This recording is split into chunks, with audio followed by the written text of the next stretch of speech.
So I haven't been, quick update here, so I haven't been able to work on this as much as I would have liked to because I moved house and I'm still, the dust is still settling from that.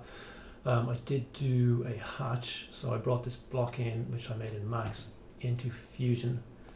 I did record the whole process, but the thing is I actually went down a lot of rabbit holes because I was kind of making it up as I went along, which isn't really ideal if you're using history-based modeling like Fusion or SolidWorks.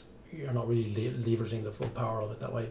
But anyway, that's what I did because it was loosely inspired by this hatch, but it's not an exact copy. So I'll just show you the feature history. One thing you'll notice is that I don't really constrain all my sketches, which you absolutely must do if you're modeling for CAD. But if your output is for games or film assets, it's really not necessary, I think. And it just saves time.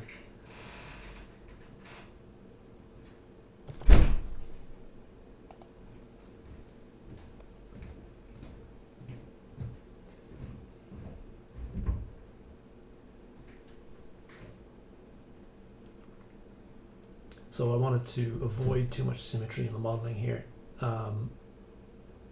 So I have the window on the side, and the window isn't in the reference, but I think it looks cool. Also, I do see that piece in the middle there, which I'm modeling right now, that's actually going to go around the edge, but I'll do all that array in Max. I'm not going to do it here. One thing I also think looks really cool, and I've noticed this in a lot of the reference, is that these things are made of like various different pieces screwed together, so it looks cool if you have overlapping panels and gaps, you know, screw holes that you can kind of see inside. So it really creates the impression that it's made from multiple pieces. It's an assembly rather than one single piece. Brought this into Max, which I have here, so you can see I've done this array. This piece, instead of doing the fillets in Fusion, I brought it into ZBrush and just smoothed it there, which has some disadvantages though, so I don't know how much I'm going to do that going forward. I UV'd this using UV Packmaster, which I have on my personal PC. I don't have it on this is my work PC. And I brought it back in here, so I'll just show you the UVs. Let's see, that should be it.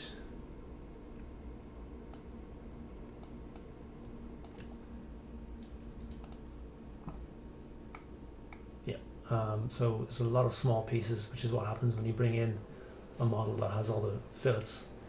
I'm going to do a separate video, I think, talking about the process of importing CAD models into Max, because there's a lot to cover there, and it's worth going over, but I don't want to do it in this video. So I brought this into Painter. I didn't actually record this in the end because I'm not really doing a proper texturing pass on these. I'm just using smart materials and tweaking them a little bit, because I'm still really testing the workflow, and I don't think there's any point in showing you just you know, putting on smart materials. So I just wanted to do a quick and dirty texture pass just to see what it would look like. Brought it into Unreal Engine 5.